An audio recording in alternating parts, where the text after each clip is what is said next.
Have you ever wondered who is running your COVID test after you take it?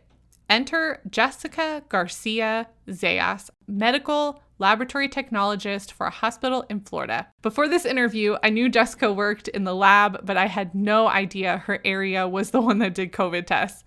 We spent some time talking about the impact of COVID on her and her team and the hospital workers in general, as well as a stressful episode she had pre-COVID, which landed her in the ER in her hospital. Jessica's honesty and transparency about her situation and the lifestyle changes it led to are inspiring to hear.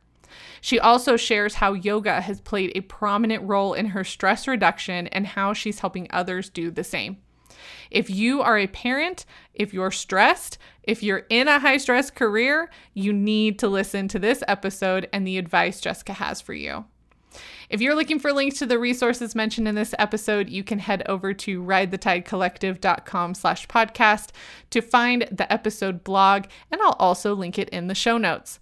If you want to connect with me or need inspirational and educational career management and advancement content, you can follow Ride the Tide Collective on Instagram, Facebook, or LinkedIn. I'm also on Clubhouse now at Ride the Tide COL. As always, if you're loving these interview episodes, please subscribe to the podcast so you don't miss out. And if you didn't know, I also have a video version of this interview on my YouTube channel, which you can also subscribe to. Just search Ride the Tide Collective. I appreciate your support. Welcome, everyone. I am so excited for my guest today. I have been wanting somebody in this profession for a while, and we happened to meet through other channels, and this was her day job, and I'm so excited to have her. My guest today is Jessica Garcia Zayas, and she is a medical laboratory technologist. So this has been something I've been wanting. I love speaking to people within healthcare, but we so often hear about the doctors and the nurses and people that are front-facing patient care. But to have somebody in the lab, I think is such an interesting profession to talk about. So I am so happy to have her here. She also has her own business, which we will talk about toward the end, and it's absolutely fabulous. She's based in Florida. And Jessica, thank you so much for coming on to the podcast and being a guest to share your story. Thank you. Thank you. Thank you to you. And thank you to your audience for allowing me to share this space. So I'm honored. I am honored to be here. So thank you so much. Yes. Okay. Let's jump in because again, I think people forget that there's this whole lab section to healthcare. I mean, they might know more now after going through a year and a half of a pandemic and hearing about it. So it's probably becoming a little bit more common knowledge for people. But can you give us like a rundown of what you do now and then the type of like medical facility that you work in, and give us all the details of your current position? I'm going to try my best to summarize everything we do in the lab. And I would say everything with capital E because we do a lot of things. And this is something I'm very grateful that you're doing because I have always called our profession the producers of a movie. You always see the actors and the actresses, but nobody talks about the producers of a movie and a lot of people that are behind the scenes making the movie happen. So this is exactly what I call our profession. We do play a major role on patient care. But whenever I have encountered somebody that I can count with my hands and with my fingers, and honestly, how many people do really know who we are? Because every time I say, oh, I work in a hospital. Yeah. So you're a nurse? No, I am not a nurse. Oh, I work in a lab. So you're a phlebotomist? I said, no, I don't stick the needle on anybody's arm. I'm afraid of needles myself. So no, we're medical technologists. We are the ones that test the blood. We are the ones that discover bacteria. We're the one that discover abnormality on the blood cells. We're the ones that whenever you have a patient bleeding, blood bank is the transfusion services is the department that gets that blood ready to transfuse the patient. So we are the one behind the scenes. And now during the pandemic, we are the ones running COVID tests. So Okay. There it is, everybody. Okay. So this is where that falls in the medical hierarchy. You're truly the behind the scenes when it comes to any like fluid that's taken out of us and given to the hospital. You're the one that receives it. any fluid. My my family makes fun because I although I have a generalist license, which means I can work in any department of the laboratory. I am now the lead technologist on hematology itself. So in hematology, we run CBCs, which is a complete blood count, which is the one that tells you how's your white blood cells, how are your platelets, your hemoglobin, if you're anemic, you're not anemic. We check for abnormality on the cells. We check for coagulation, which we are seeing a lot on COVID patients. Coagulation are being on abnormal and altered. And we run also urines. And my family makes fun of me when I say, sometimes, because I don't get grossed out when I talk about this, because we work with these things. So I'm like, sometimes I get it in my hands and it's still kind of warm, the urine is still kind of warm. And they go like, oh, that's so nasty. I'm like, that's part of the job. Come on, that's part of the job, Oh So man. Wow. yeah. Okay. My heart goes out to you because I could not do that. We wear gloves though. We wear gloves, okay? Good. We wear gloves, okay? I would not touch it without the gloves, but still, we have to touch it. We have to do it. And that's it. That's part of the job. We're there for the patients. Do you feel like, I don't know if you can answer this, but do you feel like things have gotten a little bit more interesting? I don't know if that's the word I want to use, but interesting for you since COVID started. Like, do you feel like there's more of a spotlight on your area in the hospital, or is it still pretty much the same rhythm that you had before? I can tell you for sure that there is a lot more pressure on the sense of how careful. I mean, always have to be careful because we have universal precautions. We have to treat everything like it could be contagious. But of course, certain body fluids are more contagious than others. But this makes it a little more stressful because you got to be like extra careful. And it's like, and thank God that we are that we prepare in the sense that we have our PPEs, that we have our gloves, that we have our masks, that we have our lab coats, that we are protected. We have our shields. We have everything we need to work with this in this type of environment. And for that, we're very grateful for. But more on the spotlight, I don't know. I really don't watch a lot of news. So I don't know if they say, oh, the lab people are the one that run the COVID test. So I really don't know. Honestly, I don't know. I don't watch the news either. I just wasn't sure, sometimes that hospital hierarchy, you get like a little bit more, attention put on you when big things like this happen. So I would imagine that I can imagine that the pressure would be on to make sure that everything is running smoothly and, everybody's being safe even more so than you normally would. Yes. No, it's the response was incredible. I've been working in the field for almost 6 years, and the response as soon as the pandemic was like, these are the new rules. So we have like a good support system that prepared us in that sense. Like once it happened, like it provided the things that we needed in order for us to continue doing our best, continue doing what we do behind the scenes, but we do it. That's awesome. Oh, I love hearing that. Okay, let's talk about your journey to this job. What are some poignant transitions that got you to this place in your career? It is funny because I was one of the people that I didn't even know that the laboratory existed. And that's a funny part of it because I was like, when I went back to college after I completed my high school, I dropped out. I said no, and it's not that I dropped out. I said I don't want to go to school anymore. Although I'm always love school. we migrated to this country. We came here, and I said, no, I started working. I wanted to be independent. So I stepped out of school for a few years, almost 6 years, until I decided to go back. And when I went back, my idea was to be a nurse. Why? Because even when I was in my country, I always wanted to work with babies. That would have always been my passion, to work with babies. So in here, I did my research, and I was like, what can I do with babies? So I found about being either a labor and delivery nurse, or neonatal, or we work with the neonatologist, or something like that, nurse practitioner for babies.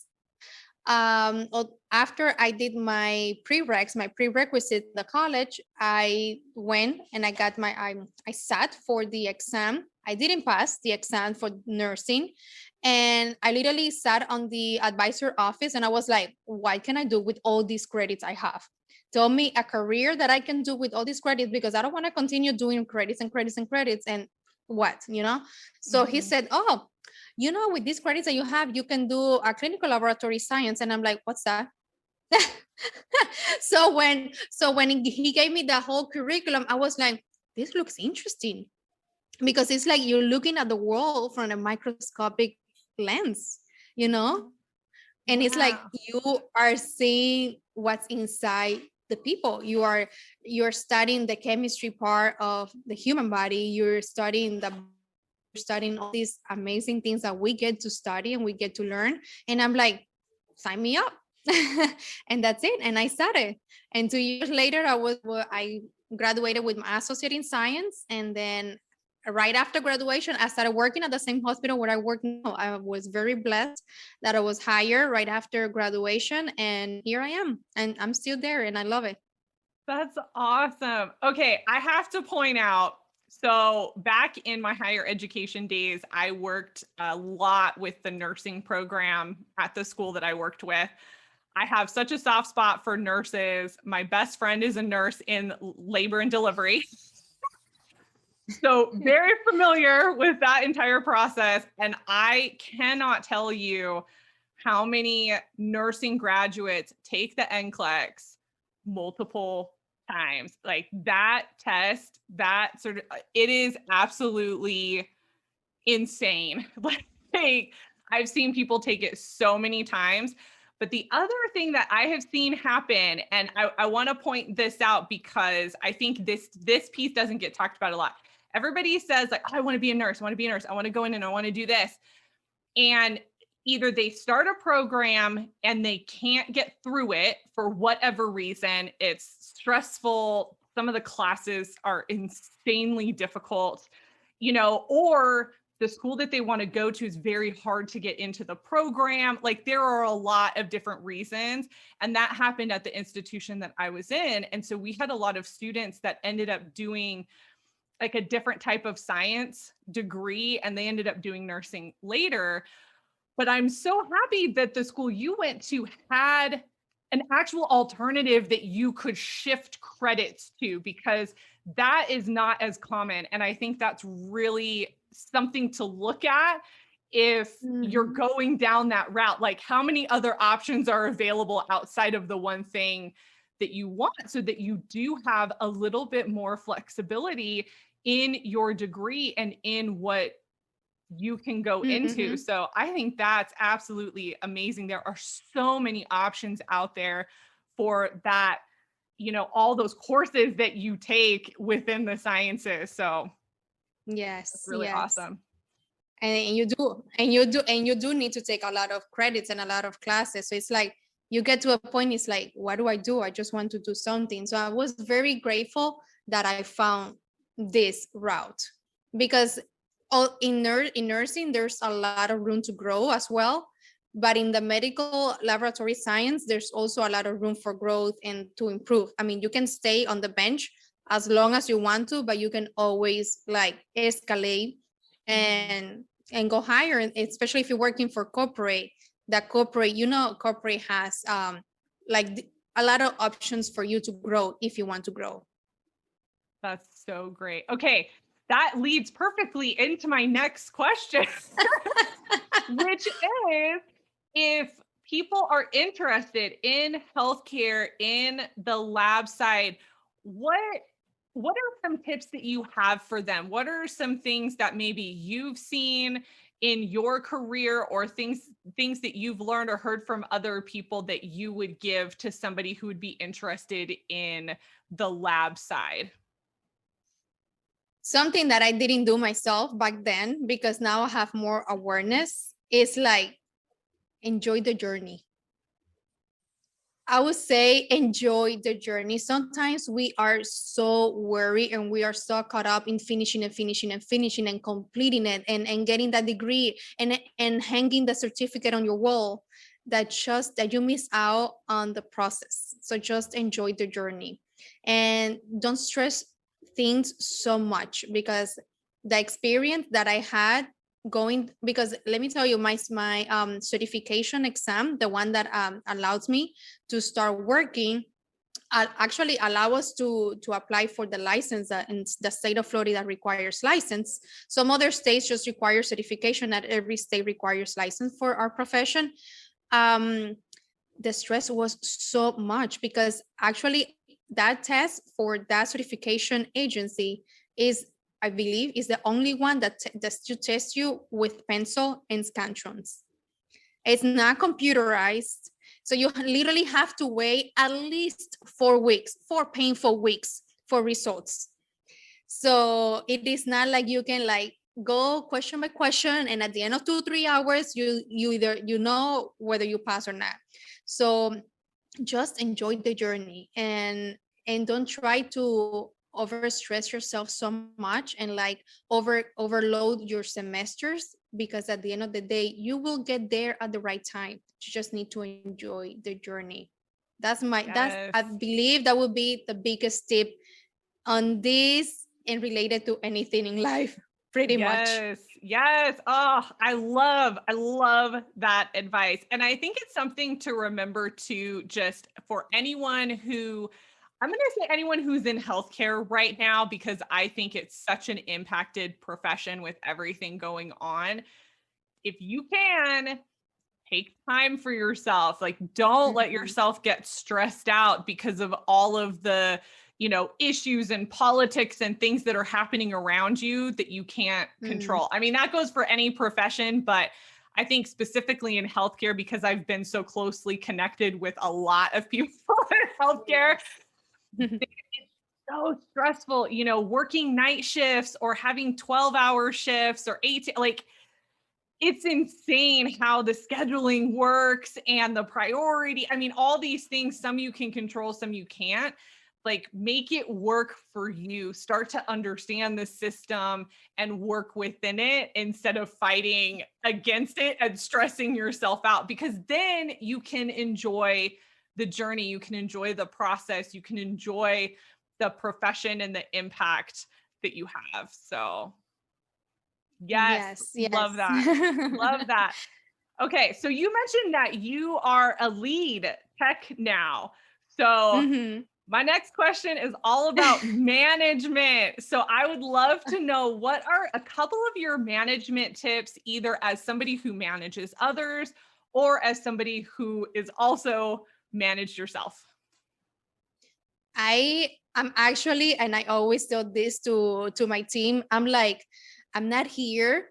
I'm not here. I'm in between. So I'm the tier in between. So whatever the manager needs, I'm there. Whatever you guys need, I'm here. I'm a tech, just like the rest of the team. And yeah, I'm the lead now, but that doesn't mean that I'm better or worse or nothing. I look at everybody, including myself, exactly the same. We all had the same license. We all went to school. We are professional people. Um, but one of the best things that I can think of, and that I've been also working on myself, is trying to understand, is listening to your team, is listening to to your coworkers. Everything in life have pros and cons, everything. And you said something very important, like try to understand the system. Blaming the system, you know how many people are involved in making it happen, on running the show, on running the hospital. It's not just the CEOs, it's who, it's the CEO secretaries, it's the VPs, it's the a lot of people are working together to make it happen. And each and every single person represents a unique person. Everybody has skills, everybody has gifts, and everybody also has, some flaws too. But if we focus on as a team on the skills and the gifts that everybody can bring onto the team, you can put it together and make it happen. But if we focus instead on the flaws and the negativity and things that are not beneficial to the flow of the work, like things are gonna get stuck, things are not gonna get done in a good environment. And at the end of the day, whoever suffers, because we get to clock out, patients done, patients have to stay there. So at the end of the day, if we don't do something the right way, if we don't do something consciously and with love and care for our profession, whoever suffers is the patient. So you gotta have you can I always say this: you cannot do any type of profession, and of course including healthcare, for the money or for the paycheck. You have to do it because you care, and because what you're doing, you're making a difference. Even if nobody's telling you every day, hey, thank you, you're doing it for a lot of people that are there, depending on your results, depending on what you're doing. So the best thing that I can say is that, like, try to understand your coworkers, your peers, the system, and try to understand that when the managers as well, because managers have people, or like higher than them, telling them as well, and it's like a domino effect. So these people told this one, and then the other ones, and then the other one, and it's just like that. So you just gotta try to understand whoever makes the rule. Instead of fight it, just try to understand them. And of course, if you see something that you don't like, yeah, speak your mind. But there's always a nice way to say things, right? So as a lead, that's what I'm trying, and I'm working on myself, on myself and on the team as well, is to have open communication, because it's not always very easy. And to try to understand, to try to get along, because at the end of the day, and we have to realize that we spend, for the most part, more time at work with our peers than what we do with our family. Yes, yes. Okay. I have to touch on something that you said that I think is really key for honestly any profession at this point, but connecting what you do with the larger vision or goal of the organization or the profession. And I think healthcare is one of the easier ones to do this, where you really can see the impact negatively or positively because of the patient. And I think when you come to work and you have that connection to your work and the impact that it's going to have on somebody, it changes your perspective of all these little mundane, like, issues and things that happen, Yes, throughout the day yes, at work. It yes. doesn't mean you can't be upset, and experiences. Absolutely. We're all human. We have those emotions. But at the end of the day, going, you know what? Yeah, I'm going to go the extra mile, or I'm going to really make sure that I do this thing to the best of my ability, because if I don't, it could impact this person in this way. So I love that you shared that. That is a value that I have when I'm working with clients, that especially if they're in toxic situations or really high stress burnout situations, getting them to take a step back and remember, why are you doing this? What are Mm-hmm. you doing it for? Who is being impacted by the work that you're doing? But then also making sure that there's a healthy connection there and not an unhealthy connection. Yes, So I yes. appreciate you sharing that. I agree so much, because it is a very stressful environment. I'm not gonna sugarcoat it. It's a very stressful environment. However, you have to, like, be very, like you say, you have to be very conscious, and, like, also take time for yourself, because you also have to disconnect. And this is something I have been trying to implement, that once I clock out, I know I did my best, and that's it. I don't return to the next day. And although I'm the lead, I have to disconnect, because I have a family, and I have myself too that I need to take care of. And if I don't rest, then the burnout is guarantee Yes. and I did suffer it myself. the stress, the anxiety. And that's how my other side of the journey started, when I started doing my mindfulness and yoga and everything, because it's where I found the tools to bring my life into balance, because I allow myself to be so caught up and allow myself to push myself to the burnout point. And when I was burnout, the stress, the mood, and everything. And at the end of the day, nobody's at fault for that. It's our own responsibility to pause, to decelerate, to disconnect. And this is something that I am very grateful for too, because also, as besides being the lead of hematology, I'm also the engagement champion of the laboratory. So me and the director of the lab, we work very closely trying to do team building activities, trying to like elevate the, like the positivity of the department, because everybody's stressed out. Everybody is a mask, and then you breathe through the mask every, like, for how many hours a day, and then you breathing the same thing that you are breathing out. And it's like, it's stressful as it is a situation. We don't get to see our complete faces anymore. So at the beginning it was so funny, because it was like, who are you, with the glasses and the lab coat and the mask and everything? It was like, who are you again? Let me see if I can recognize you. Oh no. Oh my gosh. And as you can tell, I love laughing. So I was like, believe it or not, I'm laughing behind the mask. So yeah, always trying to look for balance at the same time that you're also looking for the positivity on everything. So and leaving it at work, I think through my career journey, that is one of the hardest pieces for me, especially when you're in a helping profession.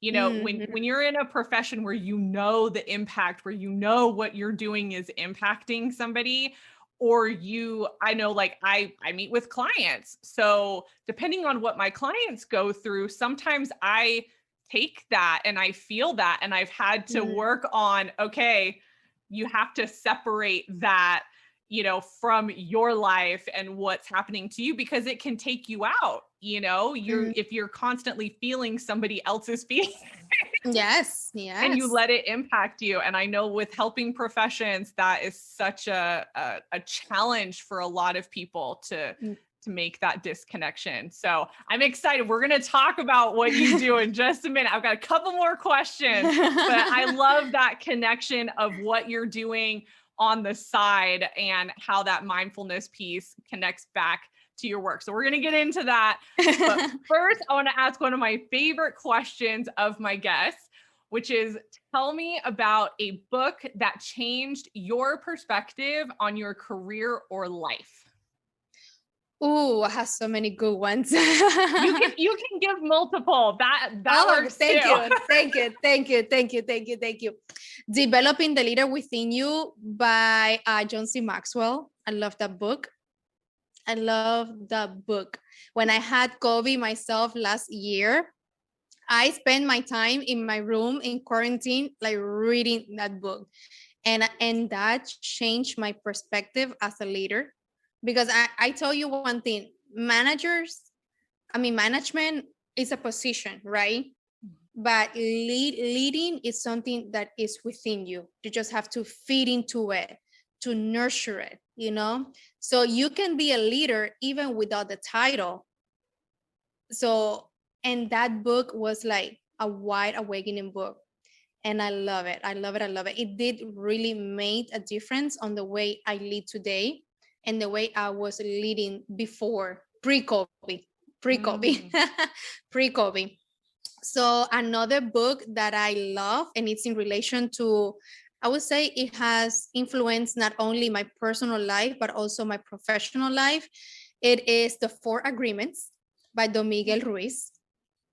Yes. It is very important because as humans, we tend to take things personal, and that's one of the agreements. Don't take things personal. You don't know what's going on that other person's head.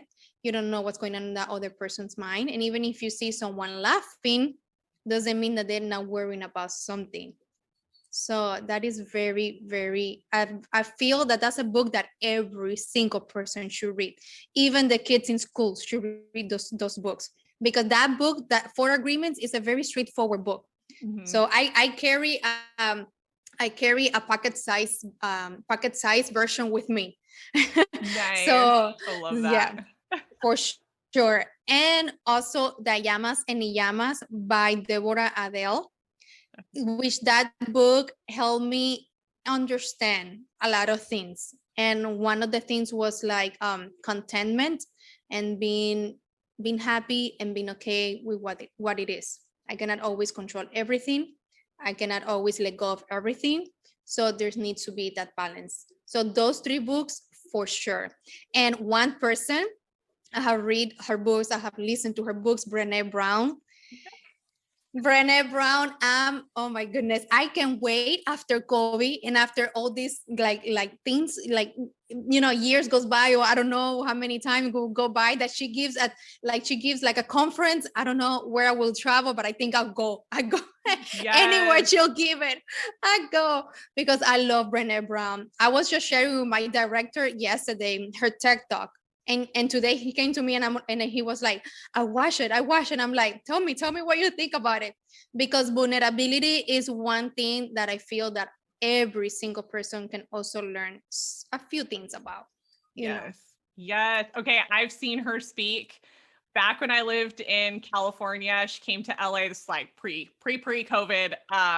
Oh my goodness. It was absolutely amazing. It was one of the best times that I've ever had getting to see her speak live. Like, so Oh, good. But yes, wow. highly recommend all of her books. Her books are Yes. some of the most recommended that I give to clients because, oh man, Gifts of Imperfection, which is not as widely talked about as her more recent books, it absolutely changed my life. So I am right there with you. Love her stuff. I love Okay. her too. All of those books and resources, I will link in the blog post for this episode. So you don't have to go looking for them. They will be in there. And okay, my last question, then we're going to talk about what you're doing for your business. But one of the tenets of what I do as a career coach, I'm all about controlling your career. And I love the part of your story where you said, okay, I did this and I failed the test. So what are the other options? I think that's such a great example of taking control of your career. So I would love to know from your perspective, when do you feel like you really have taken control of your career? Let me tell you, I have been working as a healthcare professional. Like I said, right after graduation, I graduated actually, oh my God, 6 years ago. It was May 2016. I was actually 2015, sorry. 2015, I was actually pregnant with my little one, and we didn't even know at the time that I was pregnant. I walked the graduation ceremony with high heels, with the gown and everything. And I was like, I'm sweating so much. And then 2 weeks later, we found out we were pregnant with the little one. And, but for sure, I feel that control over my career has been that everything I have put my mind into, I have accomplished so far. And I have learned so much, although I have, 6 years next month. It's going to be since I started working. June 29, 2015, I started working. And I feel that I have accomplished so much. I have learned so much. I have gained the trust of my peers, the managers, and I just feel that that's control of my career.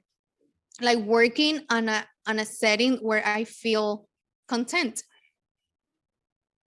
That's control Yes. of my career. And it's not so much about escalating, and it's not so much about what's next is doing my best with what I know, and what I know I find out, and I try to find an answer, because like I said earlier, on the other side there's a patient. So that's control of my career. Yes. I love that. I love that. Okay. Here's one of the things that I love about that. You have a goal. You see what you want and you go for it. And I know, everybody has opinions about goal setting, what that looks like. And I think sometimes it becomes this big word to people like, what do you mean I have to have goals? even if you don't use that word, I think just having something that you are striving toward so that you continue that motivation, even if you don't move up. I think that's such a great distinction as well. You do not have to, continuously climb the ladder in your profession to be successful and to do things. You define what that is for yourself. I say that all the time, like you define success for yourself. And sometimes that means, doing your job really well and maybe taking a leadership position that's a little bit more minor. So you get just that much more, or you join a committee or a professional association, or you go back to your program or your college and you give of your time in that way. Like there are so many different options for people to find success that doesn't necessarily require you to move up that ladder. So I love that. Thank you so much for sharing your perspective on that. I think that's great. You're welcome. Yes. Okay. Let's talk about what you're doing now. So you work full-time, you have a job in healthcare, but you also started doing something on the side. You alluded to that a little bit earlier, that this was something you did to like help manage stress. So can you tell us more about what you're doing now and how that, interweaves with the job that you're doing in the lab? As I mentioned earlier, everything started when I found myself like in the burnout state. And actually that ended up me on the ER because I was so very stressed out and I didn't want to recognize that I was stressed out, that I was overwhelmed, and I was spreading myself too thin. At that moment, I was in charge of a big project. And that actually took a toll on me and on my health. And I remember that day I went to work. I woke up that day in pain, and I still went to work because I'm one of those people that I'm in pain. I'm in pain. Let me ignore it and go to work. And it's not always a good thing. So this is not a recommendation, please. It is not a recommendation. So I went to work. I couldn't even work 2 hours because one of my coworkers had to take me down to the ER. And after tests and everything, they realized that my own body was being constricted so much that my muscles were like constricting the nerve, and the nerves was the one numbing my body from the waist down. So, but it was my own body, like my own body attacking me, like my own body telling me, slow down, slow down.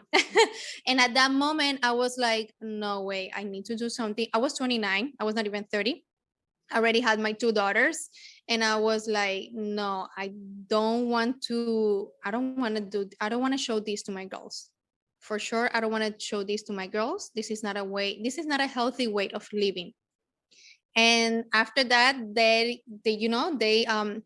refer me back to my primary. My primary saw me shaking my right leg like nonstop. And she looked at me and she was like, are you anxious? And I'm like, yeah.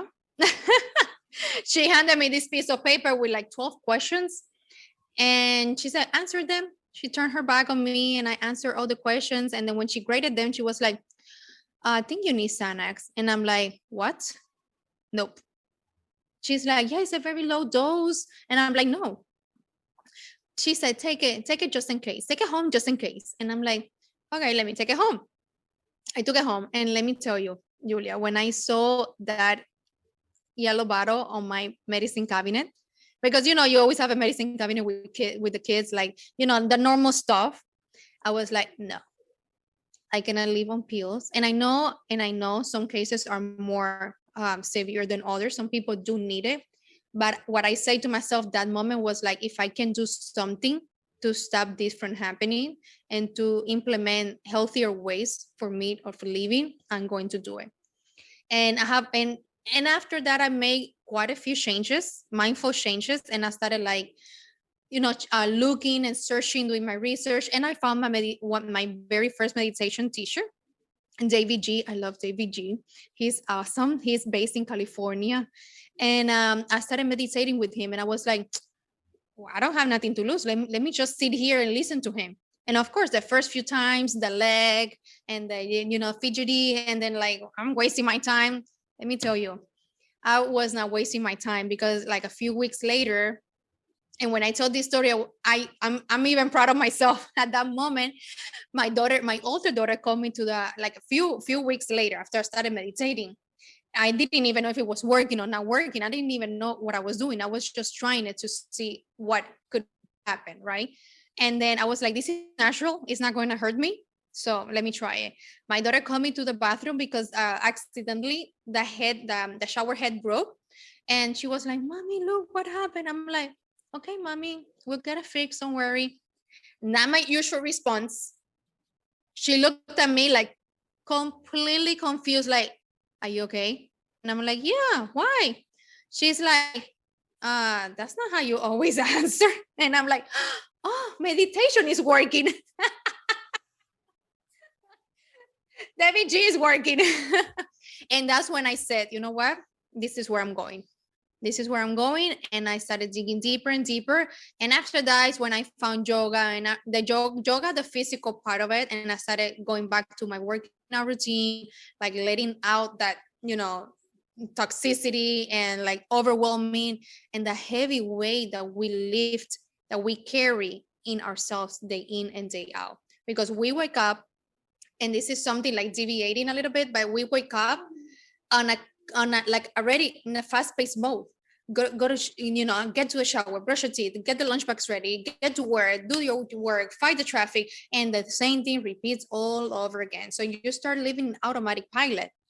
So when I started realizing that and taking a step back, I was like, wait, what am I doing to myself? What am I doing to my family? And then months passed by, and I also realized that I asked my husband, like 7 years has gone by, 7 years of my daughter, my older daughter. I was like, what have I done? It's time to do changes. It's time to do things different for the greater good, because I feel that when we do this type of job, this type of work, not job, this type of work that we do in ourselves, everybody benefits from it. Like not just you, but the whole entire family. Because if you as a mother are in a good mood, everybody's in a good mood. If you scream, everybody immediately is like a cat, like, oh, what's going on? What's wrong with her? So it's like with that center and that anchor of the family. I'm not saying that fathers are a key element in family, but the mom and the mood and how we project with our kids, that's essential for their growth, for what they learn, for what they see.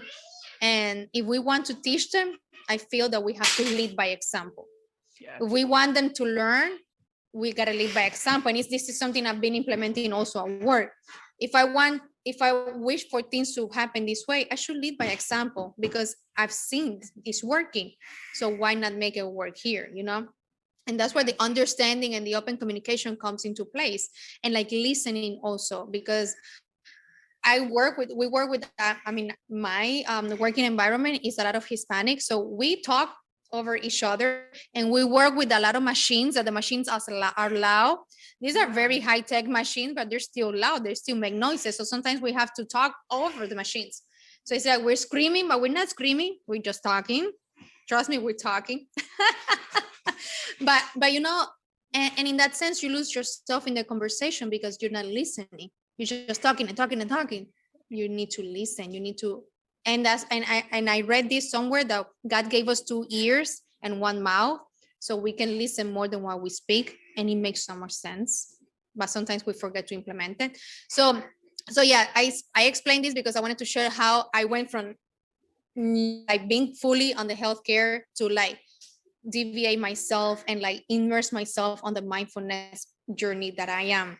And I did went to yoga teacher training, and I completed my 200 hours because I love yoga. I love the physical part of it.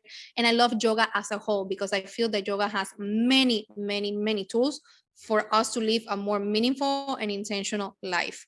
Not just on the mat. And sometimes we don't even have to go on the mat. It's what we do when we are not in the mat. That we practice every single day on the mat doesn't make us a better person. It's what we do when we're not in our mat, what we do to ourselves, what we do with other people.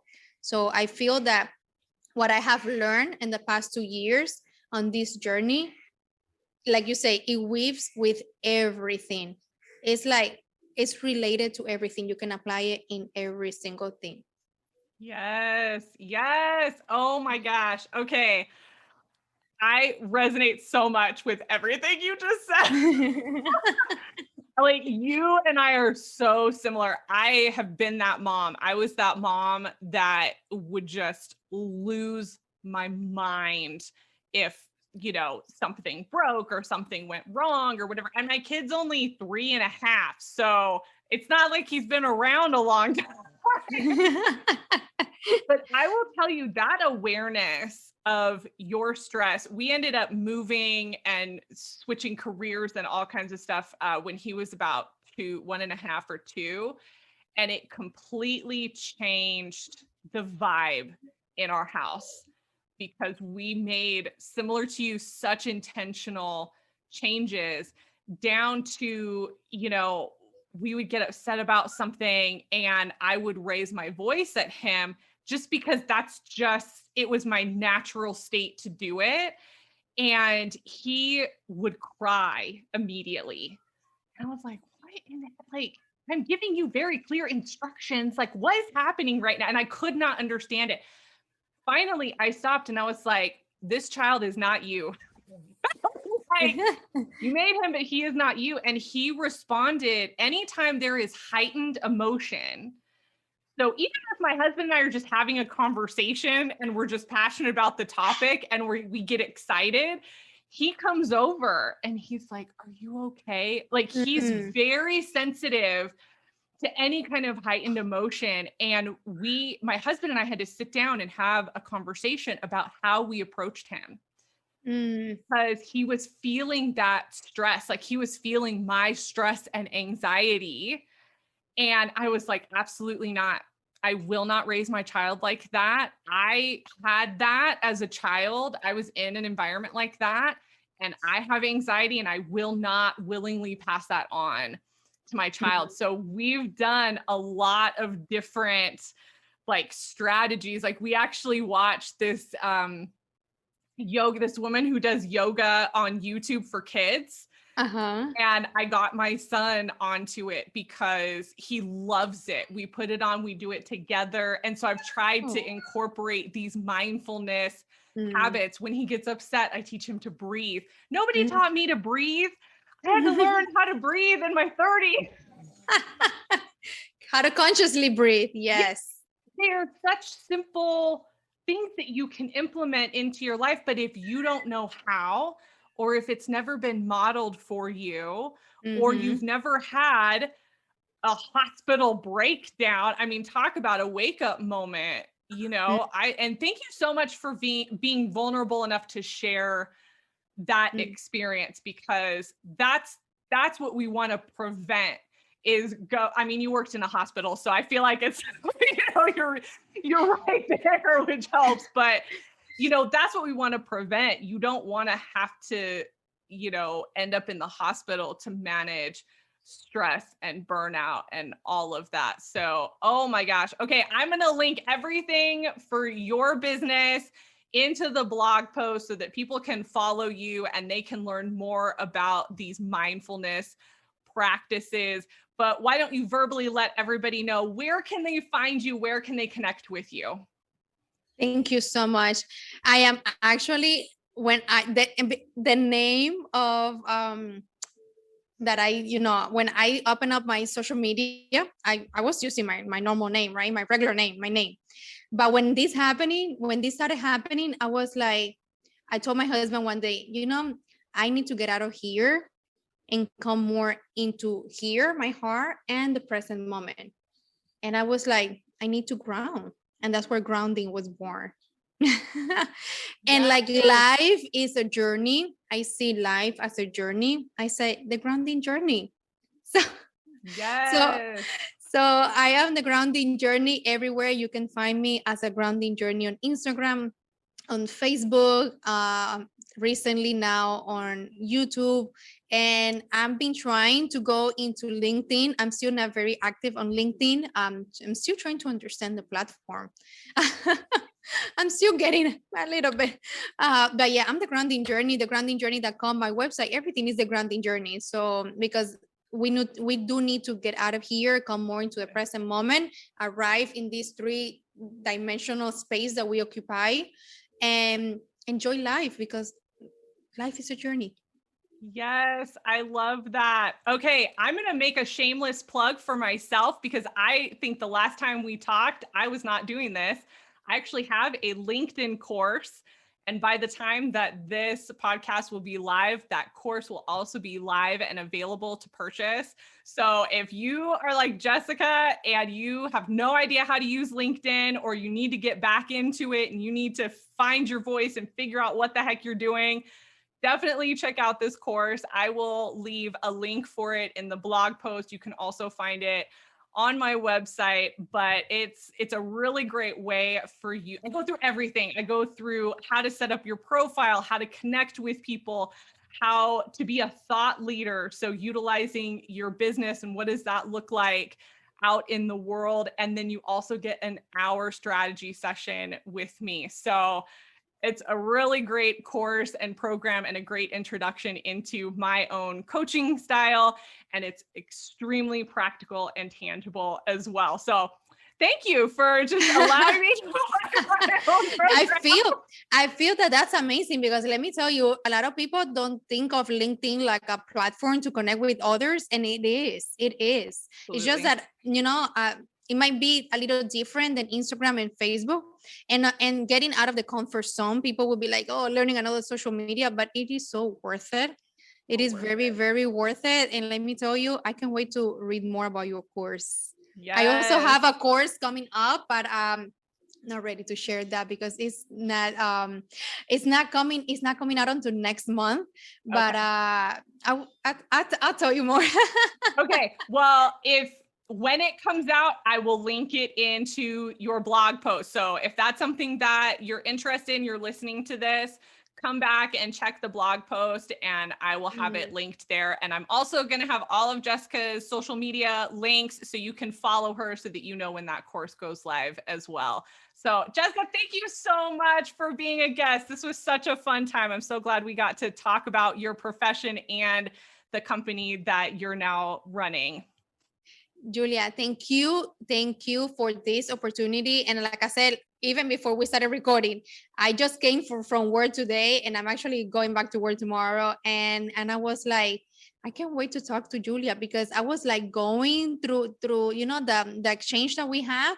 And I was like, I don't stop to think all the things that we do. And because, you already start doing it, like, it's part of your nature now. Like you do it and you do it and you do it. And like, we do need to, and this is something that I would love for people like to take away as well.